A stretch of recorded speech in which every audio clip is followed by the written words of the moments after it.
What's up guys, it's Magaz here, connecting you to Airsoft. This video is going to be the third episode of a new series I'm working on, inspired by the legendary Warhammer YouTuber Northern Exile's series, Hobby Nightmares. If you missed the first two episodes, there will be a playlist link in the end cards, and here's a TLDR. These first few episodes, I'll be talking about mishaps, unfortunate events, injuries, run-ins with players or site staff, and just fun things that have happened in my almost 25 years playing Airsoft. I'm hoping that in the future we can tell your stories too. If you have a tale to tell, type it up and send it over to the podcast email address bdeeppod@gmail.com. That email address is down in the description for those who can't tell what I'm saying. Or alternatively, jump onto the Magaz Discord channel, which again, link down in the description. Send me a DM with your story, and I'll read them out on here. If it's an issue that you're having, I'll put my thoughts and advice out there, and I'll try to make the whole thing entertaining. It has been a hot minute since I dropped one of these episodes. I wrote the script, recorded it, started the edit, then I updated Premiere. For some reason, at that point, the whole project file disappeared. It's not in the usual project file folder. Searching for *proj over all of my drives basically just gave me the files that I knew where they were, and some old random ones from projects in the past that were absolutely irrelevant. But the Airsoft Hobby Nightmares project file has absolutely disappeared. So I was in a position where I would have to start this one again from scratch. And at that point in time, I just couldn't bring myself to do it. So I put it off. And I guess now it is about time that I get this back on track and carry on. So here we are. The new Airsoft Hobby Nightmares. In the last episode, we talked about a few times I witnessed people losing teeth and my injury at Dragon Valley. In this episode, we will talk about 3 different times that we have had run-ins with the armed police. I'll also end at the time the site staff at Elite Fire Zone decided we had cheated, and to punish us, put CBNPC, that's my team, on our own in the pillbox against the entire site. Before we jump into the meat and potatoes of this episode, damn it, dude, I think I'm fairly hungry. I could murder a Wigan kebab. Do I pause recording this right now, go down to a chippy for a Hollands potato pie and a tea cake, or do I power through and have one at the end? I mean, to you guys, it won't make a difference. It'll be like time travel. You guys will have your entertaining stories and I'll have a full stomach. Did we just skip time and eat a Wigan kebab? Or am I powering through? Let me know what you think down in the comments. Tangent aside, before we jump in, if you want to support the channel, you can do by hitting that like button. Doing that, it's super rad. But if you want to help out financially, you can head over to patreon.com/cbnpc, like this list of awesome patrons has in the past. Now time for the stories. When you are heading out to an Airsoft event, the last thing you want to see are blue flashing lights in your rearview mirror. A visit from the armed response can be a scary encounter that might end your trip to your local site way before you've even got underway. Today's first story is an incident where, for me, that became a reality, and my day of plastic slinging was almost cut very short. This happened sometime around 2002 to 2004. I'll have been around 18. It was the peak ambush shrines era. I don't know if it's the rose-tinted lenses on my nostalgia blocks, the lenses on my blocks, so I literally pink, just making this period seem like the best time in Airsoft, the golden age, they say, or whether it truly was the golden age. At this point in my life, I did not drive, so for me to get to games, I had to convince some local players to let me in their car with them in return for fuel money. I had a pretty solid arrangement with them, and every game, unless they had a full car already, they would swing by the old Netto car park and I'd throw my bags in the boot and jump in the backseat. This particular Sunday, I was going to be running my TM MP5 SD5 and full Flecktown gear. I had my MP5, Benellian 3 and M93R in a rifle bag. To reduce the amount of space I took up in the car, I was wearing my full gear, which of course consisted of Flecktown trousers and shirt with a parka over the top, an old classic Flecktown flak vest over this with a Flecktown day sack on my back. I had walked the maybe 5 minutes from my house down to Netto and decided it would be a solid idea to hit up a cash machine before my ride arrived. So at 6 AM on a nippy Sunday, I ambled through town towards a bank. I stepped up to an ATM and I put my card in, and as I put my card in, there was this bloke at the machine next to me who was obviously on his way home from a night out. He looked over at me and did a proper double take. He was not expecting somebody in full military gear and body armor, holding a rifle case and a helmet to be standing at the next machine. I nodded, as we do in the north, and I said, "Morning." He smiled, wandered off the other way, and I thought absolutely nothing of the encounter. With some human money tucked neatly into my wallet, I walked back up to the Netto car park and sat on the fence to wait for my lift. Usually, they would be there about 6:15 to 6:20, but this particular Sunday, they happened to be running late. It was rolling up to about past with no sign of them, and I sat patiently waiting with only the wind and a group of pigeons for company. The main road to my left was dead, not a single car had passed. I was beginning to wonder if they had either forgotten me or decided not to go. I only had one member of the group's phone number, and he wasn't going along with us on that particular day, so I had absolutely no contact with the people in the car. Eventually, I heard the sound of an approaching car in the distance, and I looked up, and I saw that it was a police car driving slowly along the main road. A Ford Galaxy with a red asterisk on the side. Some of you might already know what this tactical identifier on the vehicle means. Chekhov's red asterisk. I saw that the traffic lights were on red, and I wondered to myself, will they go through the red lights if nobody's about? And sure enough, the car passed through the red lights. I laughed to myself until I realized that they went through a set of lights and turned into the Netto car park. I knew I was the only person on that car park, and that was the only way in or out. All the shops were closed. There was absolutely no reason other than me that they might come into the car park. So of course the ARV rolled up in front of me and pulled to a stop. Out stepped two police officers, big irons on their hips. So I stepped up and away from my rifle bag and, "Good morning," I called out to them. "Would you mind if we asked you some questions?" they replied. Now, the weird part of my brain was like, dude, you need to say, "Fire away." But sheepishly, I hushed it and I just said "sure thing" instead. Probably a safe, solid bet there, really. The officer's first concern was the contents of my bag, and my brief explanation that I was going to a paintball site to play a game called Airsoft seemed to reassure them to no end.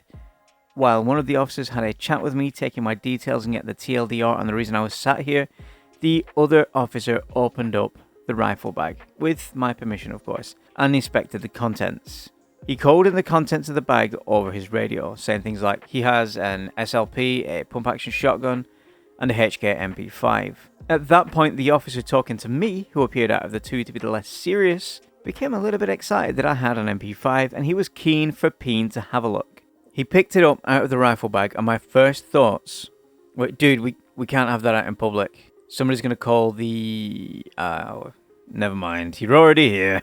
His comments about my entirely plastic MP5 were, "It's a lot lighter than ours, but yours has this exciting position on the fire selector that we don't get to play with." So we packed the guns away and they decided to wait for a while to see if my ride showed up. As we were stood there on the car park calmly talking about their experiences as firearms officers and my antics as an airsofter, another 20 or so minutes passed by before they had a call to go and do some actual work, and they left with joking remarks about effective use of cover and not to get shot. I offered them the same advice and waved as they peeled out of the car park with their blue lights on. Within minutes of them leaving, my lift arrived. I can't recall why they were late, but they were very, very interested in my misadventure. The whole story was even brought up in the safety brief at the site that day. Have you ever had a run-in with the police on your way to a game? Drop me a line at bdpod@gmail.com or throw me a DM in the Discord with your story. The next story is from around the same era and happened to one of my oldest friends. So I don't actually believe the officers were firearms officers in this one, but it is a fun story nonetheless. I was over at a teammate's house, and you might remember this teammate being referenced somewhere in the previous episode. I can't recall what we were doing, but we were all heading over to his place with our AEGs. It's possible we were photographing them for the long-defunct team website. You see, kids? This was before social media, when Airsoft teams all had their own super exciting websites. This is like Internet 1.0. This is including our old team, Team Matrix, whose website you can sort of see here in the video. It didn't archive very low on the Wayback Machine, sadly. So back to the story. Myself and Magcat were over at his house, and it's likely I had my MP5 SD5 or my MP5 longbow at this point. Mad Cat will have had his AUG, and our good friend Coop was on his way over with his FAMAS. We sat waiting for some time, probably talking about Airsoft or photographing the guns badly on Mad Cat's bed and then cutting them out in coral photo paint. We had noticed that Coop hadn't arrived yet and probably thought that he'd changed his mind or something.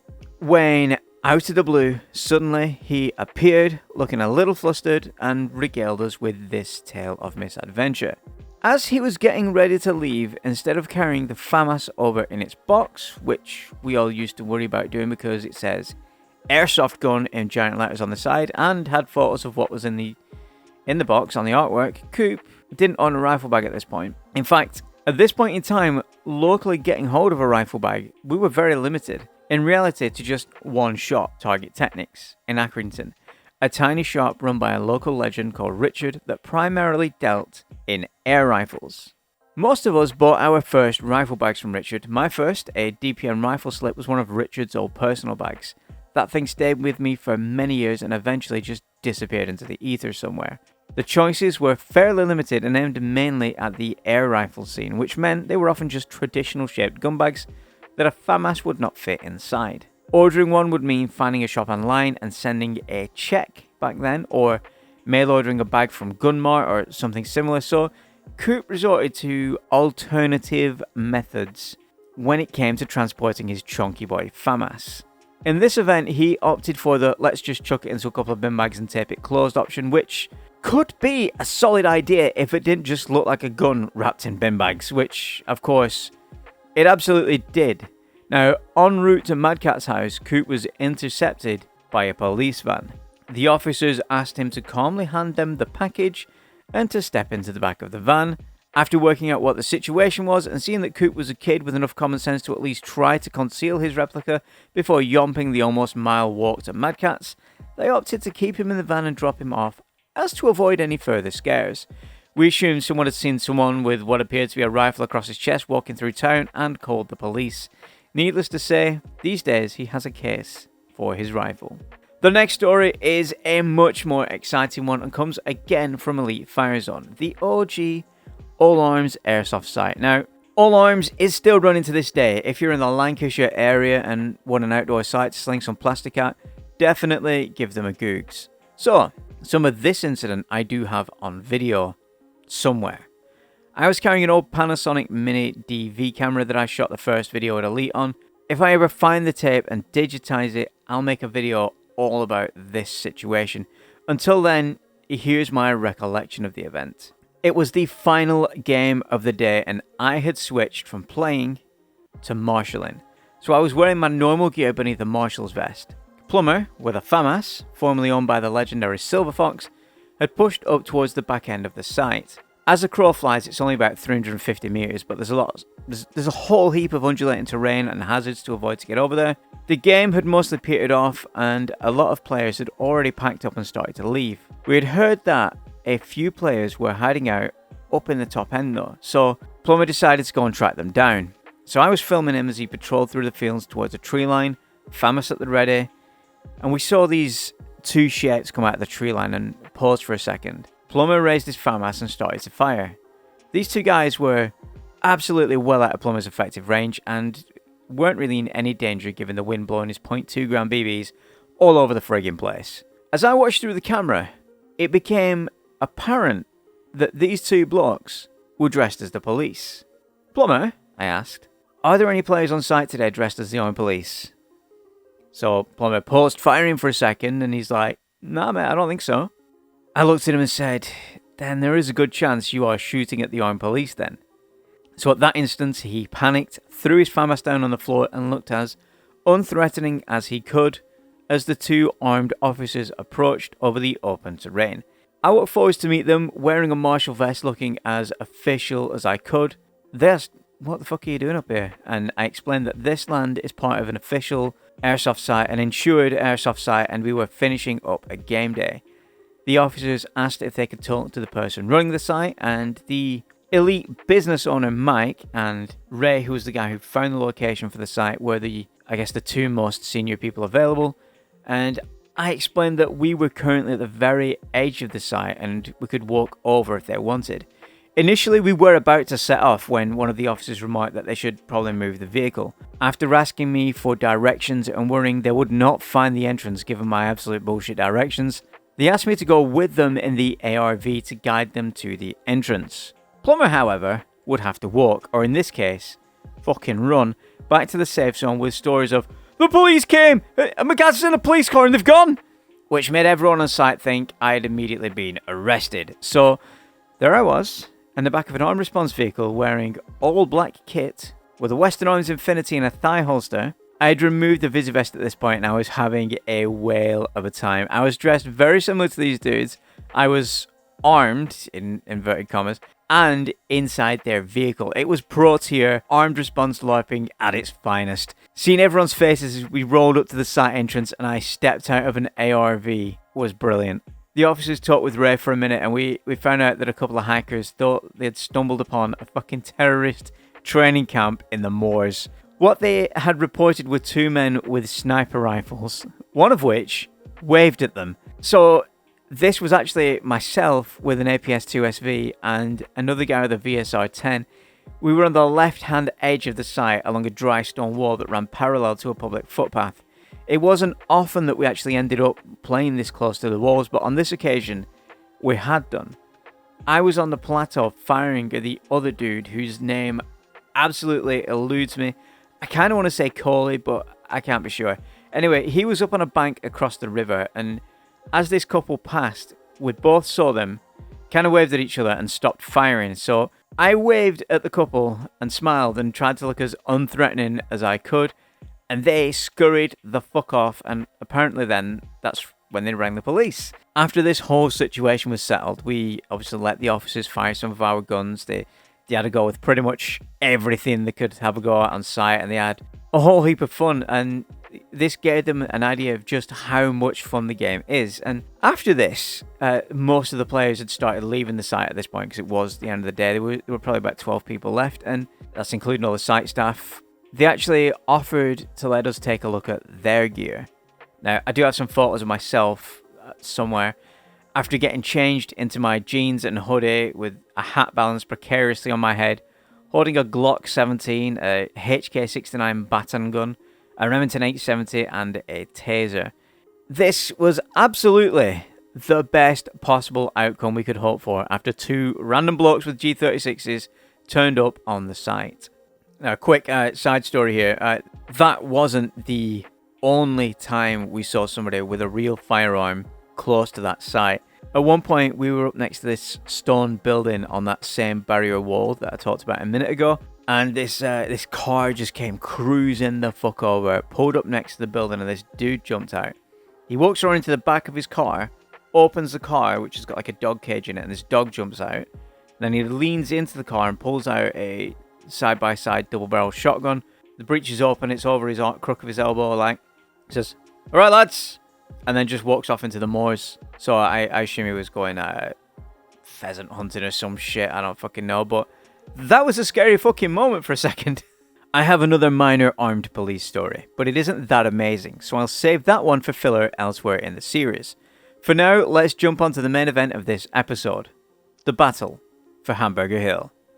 I've mentioned Hamburger Hill in a previous video. It was a hill that was central to the smaller area of the site that could comfortably fit 2 to 3 players and uncomfortably fit a few more.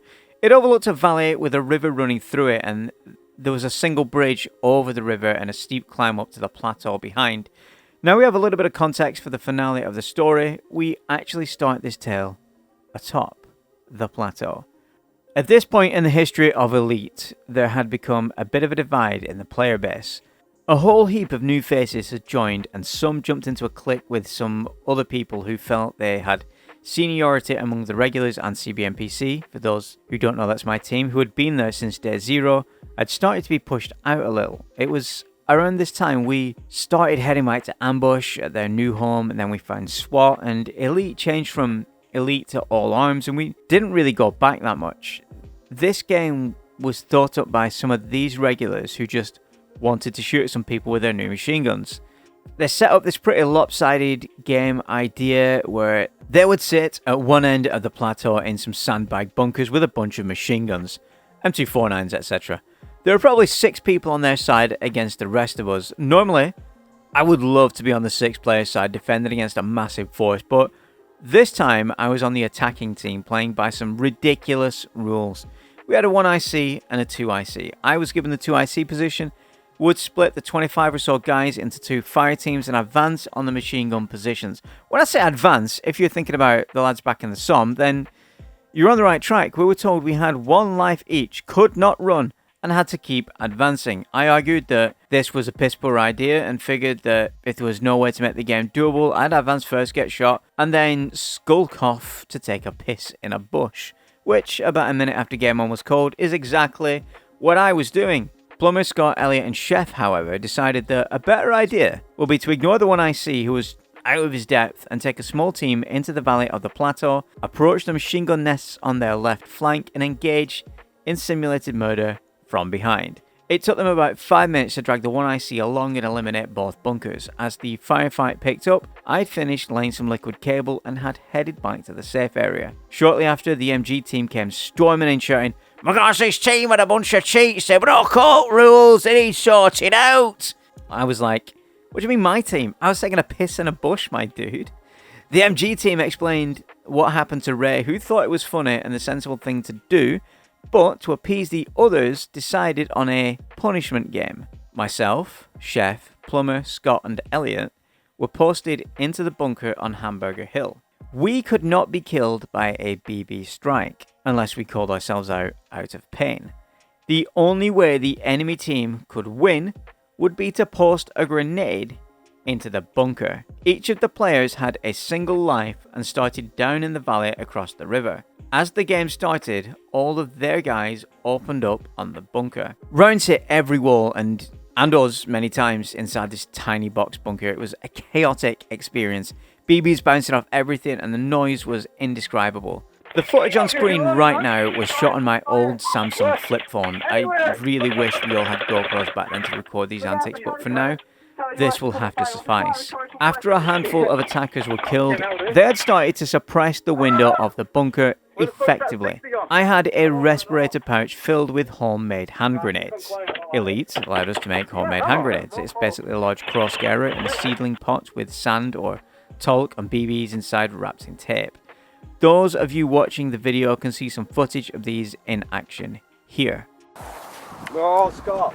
What? That's not going to work at all. Fuck me, It's a bad idea! Ah! Oh, it is!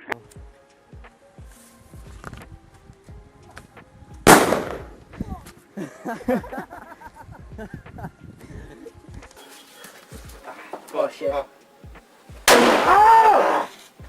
Ow.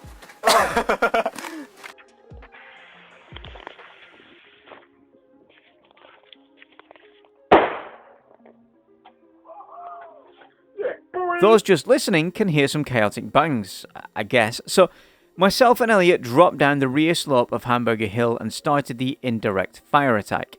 As the attackers started to climb the hill, we easily threw 30 to 40 grenades up and over into their ranks. Imagine the clickbait video that would make these days. We managed to hold out and eliminate every single attacking player, mostly due to the grenades, but I have to give a shout out to Chef with his Mark 12 Mod 1, Scott with his ICS M4, and Dummer with that Keimer AK for holding their own up top.